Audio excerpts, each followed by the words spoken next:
Isang bigating event na naman po ang nilalaroan ngayon ni Grandmaster Wesley So na ginagana po sa Amerika. Ito po yung Grand Chess Tour, Rapid and Blitz St. Louis.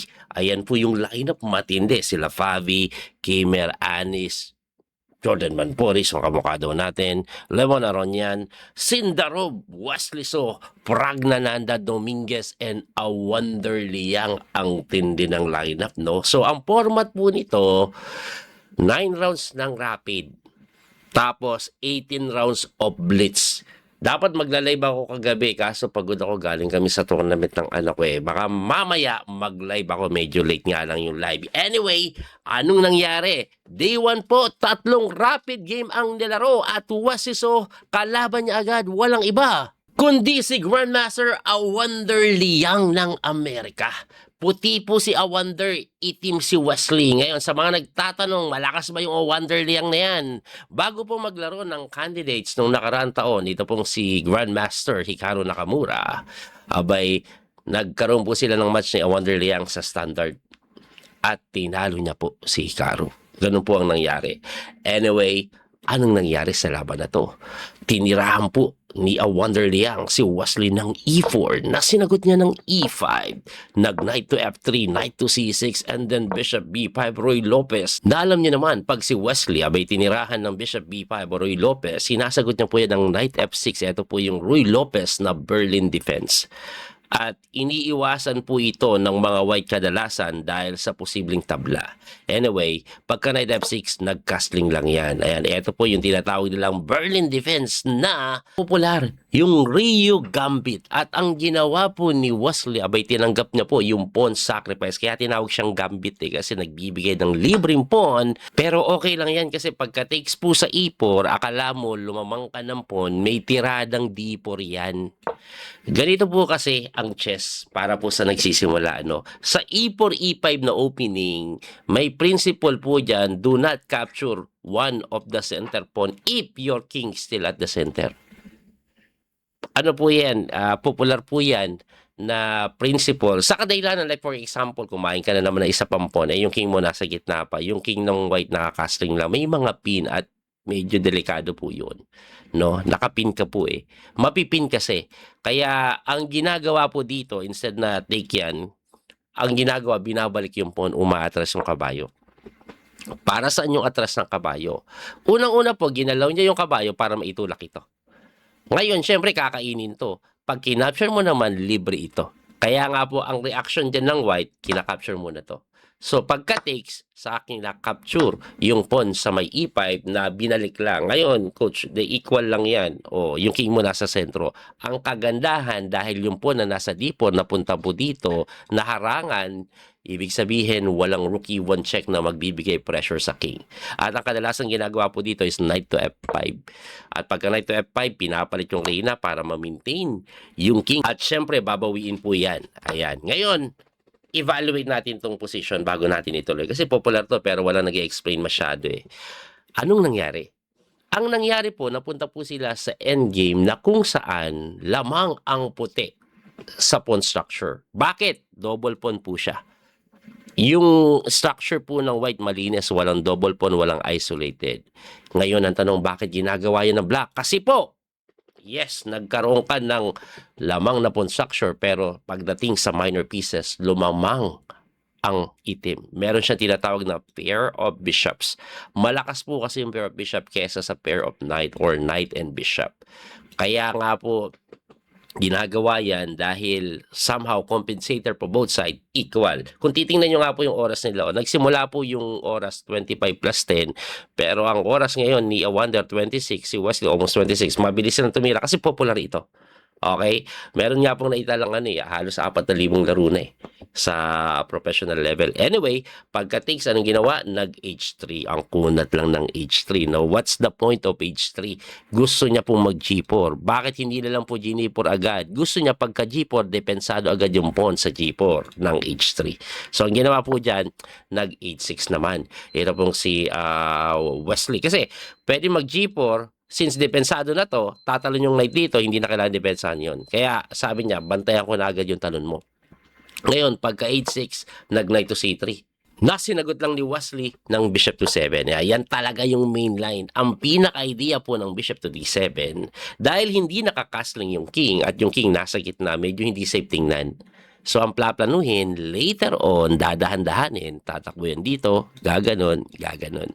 So ang ginawa po ng kalaban is nag-bishop to f4 na sinagot po ni Wesley ng king to c8 na nga.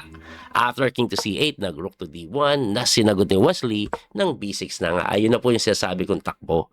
Pagka b6, tumira po ng bishop to h2. Ngayon, magkiking ba? Hindi pa. Kasi libre pa ito. Kaya ang tinira po ni Wesley, nag-bishop e7 develop muna. Pagka bishop e7 develop, tumira na po ng g4 na sinagot lang po ng knight to h4. Ayun, no? Kala mo, na-trap, no? Meron siya doon, may depensa ng bishop. Kasi kanina pwedeng matras, pero ngayon kasi nandun yung bishop, kaya sumugod at pinapalit yung kabayo. Pagka knight to h4, kinapture po yan, nabinawi, and then, nag-king move lang. Ito pong si Wonder Liang na tinirahan ni Wesley ng h5. Ayan na yung sinasabi ko kanina. Yung power of pair of bishops. Kasi tingnan nyo po, gamit na gamit. Diba? Ngayon, pag nabuksan to, medyo gaganda din yung dating ng tore. Ang tinira po dyan ni Wonder Liang is nag-F3. Kailangan depensahan yung kanyang pawn sa G4. Na tinirahan na ni Wesley ng bishop to E6. Ayun. Bakit? Wala nga depensa, tatalon siya dito or pupunta doon and then may kukonek na yung tore. Okay? Yung tore kasi nito, pwede sanang padepensa kaso ganda kasi ng dating dyan pag nakakuha yung open file, diba? Anyway, ang ginawa is nag-B3 lang. Bakit nag-B3? Ito kasi may tutok din dun So yung knight kasi, most likely tatalon dito yan to give pressure. Pero hindi niya magawa, malilibre yung pawn. Kaya nag-B3 na lang. Nag-King B7 na si Wesley. Yan na nga po yung original plan. And then nag-knight doon sa may ito. Well, akala ko dito. It turns out, mas gusto niya dito. Kasi nga naman, pag dito, wala namang matakbuhan. Okay? Usually kasi, ang unang isip nyo dapat pag naglalaro po kayo ng chess, isugod yung pyesa.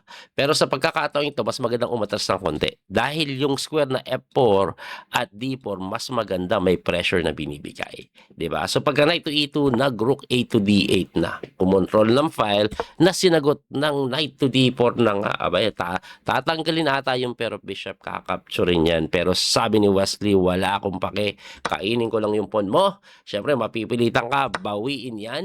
And then, umatras lang mga sir. Sabi niya, teka lang, malakas talaga yung pair of bishop, i-keep natin yan. No, walang ibang mapuntahan, hindi po pwede dito. Pasugod sana yan, kaya lang may C4 Kaya dito na lang.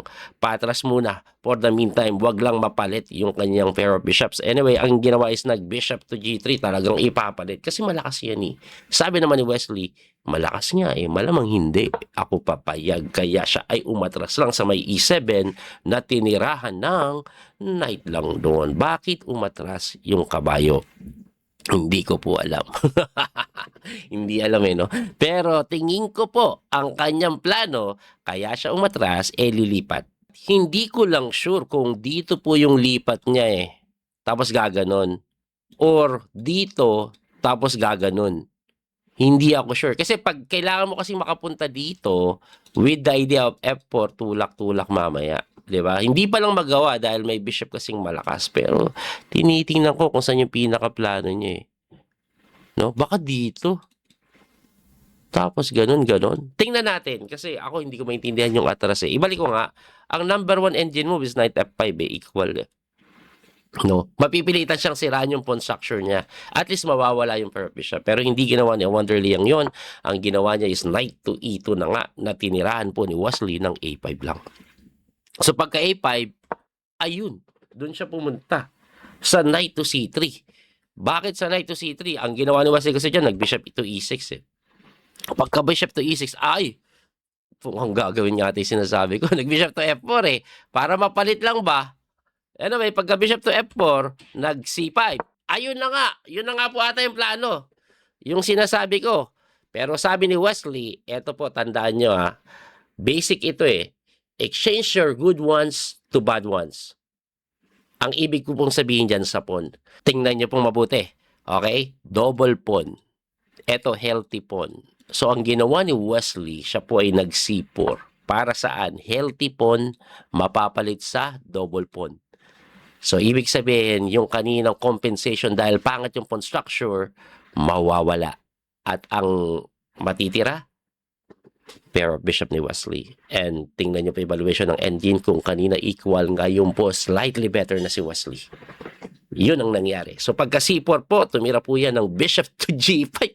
Walang yung sinasabi ko kaninang idea ng palit-palit, yun na nga ang ginawa. Ngayon, pagka bishop to G5, nag-rook takes D1, kinapture, and then bishop to B4. Ito pong si Wesley, talagang mini-maintain niya yung kanyang pair of bishop. Iba po kasi talaga yung power ng pair of bishops pag na utilize mong mabuti sa laro. Lalo na pag nakapag-create ng pass pawn yan, matindi. Anyway, bishop to B4, umatras yung bishop, and then lumapit yung king, nag-king move din, and then nag-bishop to D5. By the way, kaya po nag-king move yan to defend this kasi ang plano niya tutulak na. Ngayon si Wesley, tutulak mo na pala wag natin ipatulak, takihin natin to. Pag tinulak mo, walang bantay. Kaya pagka bishop D5, tumira po yan ng knight lang po sa may E2 na sinagot ni Wesley ng napakatinding bishop to C3 lang. Di ba na yan? Sabi ni Wesley, my pawn is yours, baby.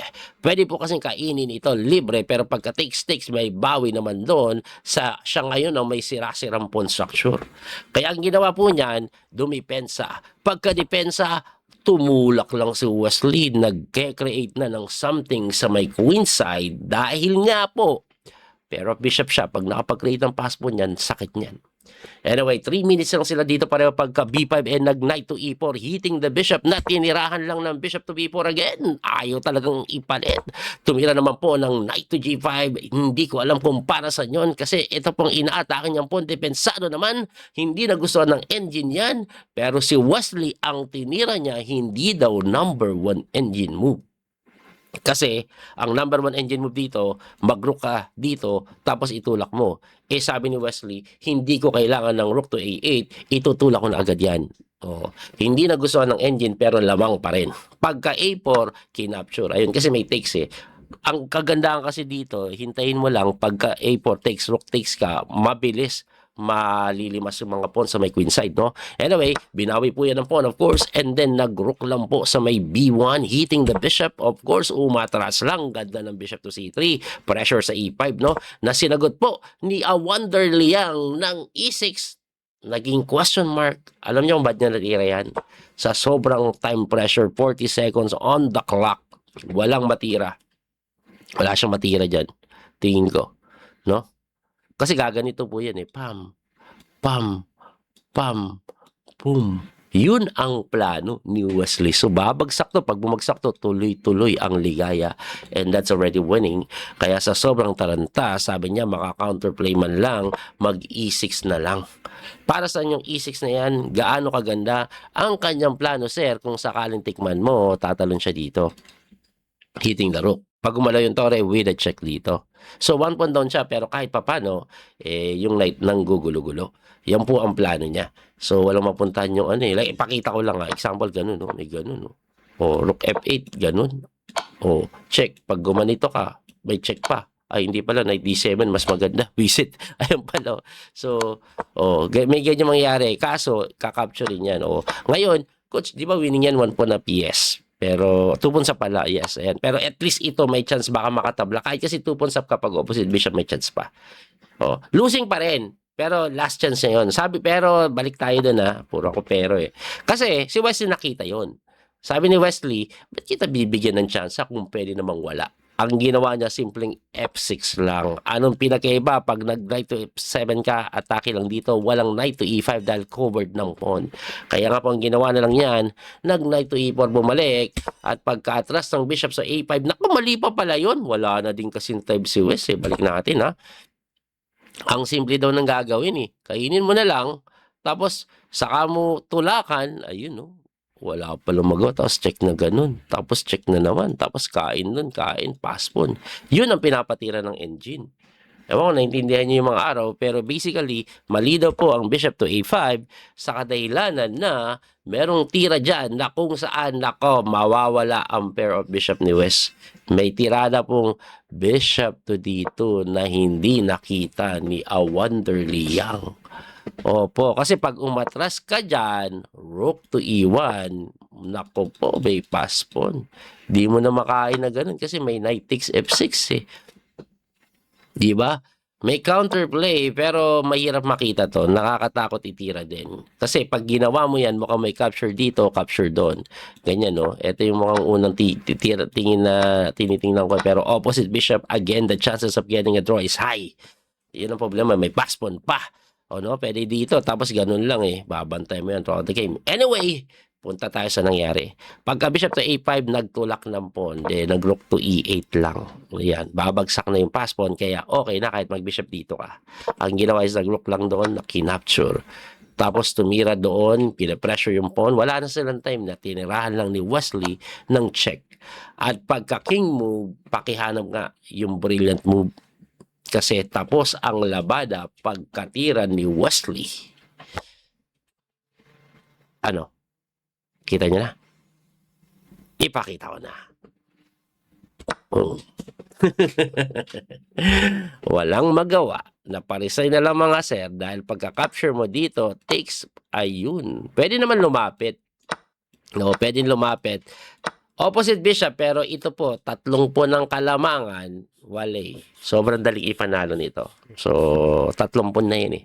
Anyway, panalo si Wesley game 1 pa lang. Anong nangyari kay game 2? Ito nangyari kay game 2. Kalaban niya po, walang iba kundi si Lenier Dominguez. Kung titingnan niyo po, itim na naman si Wesley. Bakit ganon? Dalawang sunod siyang itim. Nangyayari po yan sa round robin. May 2 player po. Yung isa doon nagdadalawang itim. Yung isa naman po nagdadalawang white sa first 2 rounds. Ganyan talaga pag 10 rounds na round robin. 10 rounds, 9 rounds, 10 player. Anyway, anong nangyari? Aba, sinimplihan ni Wesley. Ganun pa rin, pero mas pinili ni Lenier Dominguez yung tiradang ito. Ayan, exchange lang. At ito po ay popular na draw. Maraming laro po si Wesley. So dito na palit-palit lang. Ayan o. Papalit lang lahat. Ayan o. Okay. Atras, palit. Okay. Tulak, palit tore. Ayan. Popular po ito na tabla. Ayan o. Popular na tabla yan. At kadalasan po nauwi sa tabla, tinabla nila. Tingnan nyo yung time ni Wesley, 27. Si Dominguez, 20 na lang. Bilis si Wesley. Anyway, it's not a bad choice for Wesley. Itim na siya, 2 sunod. Tapos, walang magawa dahil pag itim ka talaga, to equalize is good eh. Ngayon, game 3, puti na siya. At ang kanyang kalaban, walang iba kundi si Grandmaster Anish Giri. So, malamang pipilitin to ni Wesley. Ang ganda ng laban. Tingnan niyo po, nag-D4 si Wesley. Knight F6 ang pinawalaan. Si Nipor naman ni Wesley, E6 and then nag-G3 lang. Akala ko magdinimso eh. So, ito yung tinatawag nilang katalan. Pag nag-G3 ka, katalan yan. Anyway, pagkatira po niya, nag-D5 na and then bishop to G2, katalan na nga, no? So, nag-bishop to E7 and then knight develop lang. So, ang ipagtataka nyo dito kadalasan, coach, binibigay yung pawn. Bakit hindi po kinakapture yan? Kasi nag-castling eh. Okay? Yung pawn po kasi na yan, kahit capturein mo, madali pong bawiin. There's a lot of ways. Ang pinaka-popular, simple check and then capture. Ngayon, bakit binibigay yan? Tinetempt ka talagang kainin dahil later on, pag wala kasing pawn dito, pagka knight dito, tulak pawn, lalakas yung sentro. Kaya po kadalasan, hindi po kinakapture yan. May timing ang capture dyan. So, ang ginawa, nag-castling din, and then saka tinakes. O, kasi walang ganon, di ba? Pero kahit may ganon, may queen to c2 naman. Ngayon, ang queen to c2, tempo yan. Kasi, pag dito may check, may capture agad. Since nag-queen to c2, walang check, may pagkakataon kang tumira muna ng a6. Para saan yung a6, coach? Ang labo naman yan. Ang idea niyan, pag kinapture mo to, magkakaroon siya ng b5. Coach, kanina pa siya may b5, ba't hindi niya nalang gawin? Kasi nga, may knight to e4 naman yon with the pressure sa tore. Kasi walang queen atakado. Ganun yung nangyayari. Alis ka na, mami? Ingat. Ingat. Ganun po yung mga diferensya nun. Okay? Oh, kaya ngayon, tingnan pag kinapture yan, B5. Oh, kasi pag nag-B5 ka, alanganin yung iyong tore, halos matrap. Kaya hindi basta-basta ginagawa. Pero kung kakapturein mo ngayon yan, makakapag B5 yan. So tatakbo ka ulit, may immediate na bishop B7, walang maalangan. Di ba? Yun. Kaya ganyan yung mga timing nila ng capture dyan sa pawn sa C4. Anyway, pagka A6, sabi ni Wesley, ayaw ako mag B5 ka. A4 lang ako. Wala ka ngayon B5. Pwede ka namang mag bishop to D7. With the idea of after take, bishop to c6. So again, yung atake na binibigay ng bishop na nasa dito sa long diagonal na neutralized because of bishop c6, every time the knight moves away, kakainin lang. Wesley So, nag-bishop to f4, develop na lang. Pagka bishop to f4, nag-bishop to d6, pinapalit lang. Wesley So, sabi niya, sa'yo na yan. Sige, palit natin. Pagkatira po ng queen to c8, nag-h6 naman. Na sinagot ng knight to c3. Pagka knight to c3, knight to d5. Ang gusto ni Anish, ipalit-palit yung piyesa. Mabilis si Anish, tingnan nyo, 26 minutes. So, pagka knight to c6, kinapture na. And then, binawi po ng bishop. And then, rook to e1 yan. Ito, madaling intindihin para itulak yung pawn. Sabi naman ni Anish, ito, typical itong depensa sa ganitong klaseng idea na mag-i-e4, bishop to e4. Binarahan. Ang gusto kasi mangyari dito ni Anish, ipalit ito. So, pag gumalaw ito, kakainin yun. So, ang ginawa po ni Wesley, nag-queen lang, hitting the bishop. Not tinirahan lang ng bishop to d5. Coach, oh, wala na. Di ba umalis din? Sayang tira niya. Hindi. Kasi tingnan niyo yung reyna. Humarang sa pawn, di niya matulak. Di ba? Na-prevent pa rin yung e4. Ang ginawa po niya, nag-queen doon, matigas ang ulo. Talagang gusto mag-e4. Eh kaso, pagkatira kasi ng queen to d3, naiwanan yung bishop sa f4. Kinapture. Napilitan mag-context. Plinano yan lahat ni Wesley kasi ayaw niya ng tabla, gusto niya ng magkaroon ng imbalance. Anyway, Anish Giri, since nasira yung pawn structure, siguro, pwede ko nang kainin yan. At kinapture na nga, ganyan ang nangyari, nagkapalit-palit yung pyesa, nag-C6 para depensahan lang po yung B7, at ito po ay very solid for both sides, kaya ang evaluation equal daw. Sinagot po yan ni Wesley ng king move lang, para saan, lalaro siya dito, manggugulo. Sinagot naman po ng knight d7, tamang develop lang. Nag-rook to g1, and then knight to f6 na very equal daw. Pagka knight to f6, nag-f5 si West. Hindi nagustuhan ng engine yung f5 masyado, pero okay lang daw, equal pa rin. Mas pinapaboran lang ng engine, eto pong tiradan to, a5, and then b4. Tapos pag solid na, pumila ka daw dito. Pero Wesley So, gusto agad umatake sa kabilang banda kaya nag-F5 Nakinapture po, of course, kasi siya takes, masisira pawn structure, binawi ng reyna, and then, ang ending, boom, kinapture yung pawn. Kaya ayaw ng engine yan Equal din daw to, pero nagbigay ka pa ng pawn. No? Ngayon, bakit binigay ni Wesley yung pawn? Kasi nga, sa idea po, na bukas yung kanyang G-file. Pwedeng atakihin ng mga Torian. Ang ginawa po is nag-rook to D1 muna, hitting the queen na wag kayong magtataka, pinakain ito. Kailangan bantayan ito, hindi pwede. Ngayon coach, pwede naman dito, bantay pa rin. Bakit hindi ba pwede yan? Ang gagawin dyan, alam nyo ano? Rook D2. Oh, rook D2. What sa pag kinapture mo, queen F6? Oh, pwede naman coach lumipensa, malupit yung bishop E4 Mamatiin ka talaga. Winning na daw. No? Kaya ang ginawa na lang ni Anish, wala, wag tayo magmatakaw, queen to h4 lang, na sinagot ng rook to g3, dodoble na. Pagkatira po ng rook to d8, nag-rook to g1, ayan, lumamang pa daw si Wesley bigla. Kanina equal. Ngayong 1 pawn down si Wesley, lamang. Hindi dahil sa lugi siya sa material, dahil sa pressure na binibigay. At ito nga ay mapipilitan mag knight to e8 lang. Dumipensa sa may g7 na tinirahan ni Wesley ng bishop to e4 at mapipilitang lumuwa ang hari. Lalabas ka talaga, sir. Kasi mamamati ka, may mga ganun Kaya ang ginawa niya, nanakbo, king to f8, na sinok pa na ni Wesley yung kanyang reyna. Similar idea, I think pwede pa rin capturein Pero si Anish Giri, abay, atapang atao, yung kanyang king, atakbo, atulin, pusang gala. Atapang atao ba yan? Pag ganyang atakbo, atulin. Ang tapang kasi lumuwa Kumbaga sumusugod yung king, usually natutulog yan sa ligtas na lugar Pero lumabas. At pagkalabas na, slightly better o clearly better pa rin itong si Wesley. Tumira po si West ng bishop to c2. At pagka bishop to c2, nag-rook to e6, na sinagot ni Wesley ng medyo hindi na daw the best. Nag-bishop to b3 lang. Hindi daw goods ang bishop to b3 na equalize. Ano bang idea nito? Ang idea niya po, gusto niya pong chicken, tapos hindi makaharang yung tore. Ayaw niyang ma-endgame. Ngayon, bakit mali yan? Dahil meron pong rook to f3 na tira. Para sa yung rook to F3, no? Magro-rook to E3 naman, check nga at tatakbo lang. Ngayon, ang ganda kasi ng rook to F3, pagka-check dito, wala naman yung pressure na binibigay na depensahan. Gusto ko lang ibalik ng konti. Okay? Pakita ko po yung diferensya ng best move, no? Ang best move po kasi dito, ang sinasabi, Queen to G8 muna. What's the big difference? Magro-rook to F3 pa rin naman. Ngayon, pagkatira kasi ng check dito, eto yung malaking diferensya, no? Ngayon, pagka king move mo, may rook to D1. Ano ngayon? Hindi ka makakending, sir. Yung kabayo mo malilibre dahil dalawa yung nagbibigay ng pressure. Yun pala ang gusto mangyari. Balik natin, coach. Di ba, may rook to E6 nga kasi walang tori doon. Yes, pero pagkatira niyan, pwede ka daw mag-rook lang dito. Isa pang tore, no? Umangat na naman, papalitan mo. Yun lang ang sabi ng engine. Ayan, no? Namuti na yung bar. Balik natin, no? Na-miss kasi ni Wesley yun. Ang ginawa niya nga is nag-bishop to B3, na tinirahan siya ng rook to F3, chumek. Ayan ang nangyayari. And then saka siya nag-F3 kasi may counterplay. At pagkatira niyan, abay, napakaganda ng tinira. Itong si Anish, rook to D8, activating the rook na.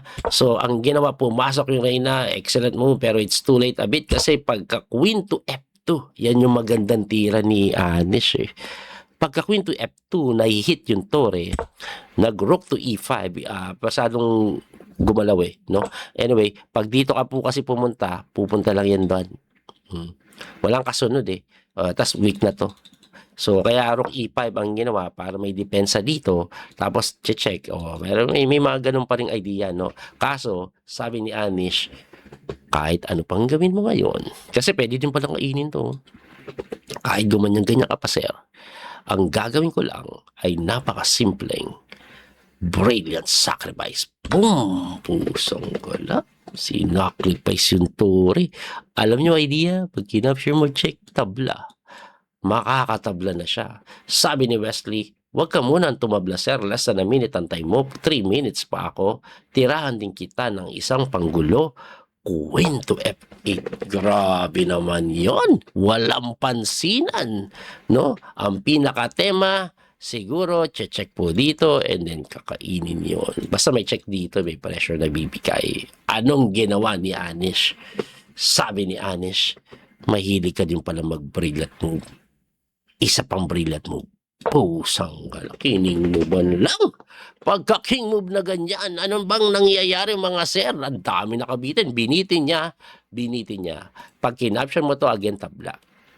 Ngayon, ano mangyayari, coach? Pag kinapture niya, itong kabayo, libre, talo ka pa. Kasi pagka takes niya po dito, queen takes ka, mukhang lamang kasi lamang ng pyesa, pero may capture sa bishop Nakahang na At yung king niya medyo safe. Tatakbo na yan dun Walay, iyak. Kaya balik po tayo doon. Hindi pwedeng ganun. Kaya nga napilitan si Wesley, kinain na. And the game ended into a draw. Ganda na laban, no? Ganda na laban. Nauwi nga lang sa tabla eventually. Pero napakaganda ng laban. Sayang na miss ni Wesley yung rook to F3, no? Kahit ako bishop B3, napakagandang tingnan sa simula, no? So, grabe yung engine, Kita niya lahat kasi. Rapid to, no? Rapid. Anyway, dahil sa tabla ni Wesley, ang score niya, isang panalo, 2 tabla, ano ang final standing after day 1? Ito po ang final standing after day 1. Tingnan po ninyo, leading si Pragnananda at second si Wesley at Sindarov. Si Pragnananda, 2 panalo, tabla kay Dominguez, pero tinalo niya si Fabi at Lebon Aronian. Mamayang gabi, makakalaman niya si Sindarov, Wonder Liang at si Wesley So. May chance makahabol si Wesley. Abangan po natin yan mamayang gabi. Baka mag-live ako puyatan. Ulito po yung Coach PD Master Daniel Causo. Hanggang sa muling pagkikita, don't forget to like and share, follow and subscribe. Yung ating chess app sa Google Play Store, i-download nyo ito, Biyaherong Chess Coach. I-search lang po yan, Biyaherong Chess Coach. Lalabas na yung poging app natin doon. Napakaganda para mag-improve kayo sa inyong paglalaro ng chess. Anyway, muli ito po yung Coach PD Master Daniel Causo. Hanggang sa muling pagkikita, God bless po mga kabiyahe. Bye-bye. Thank you sa support. That little mouse, 'cause I'm an albatross.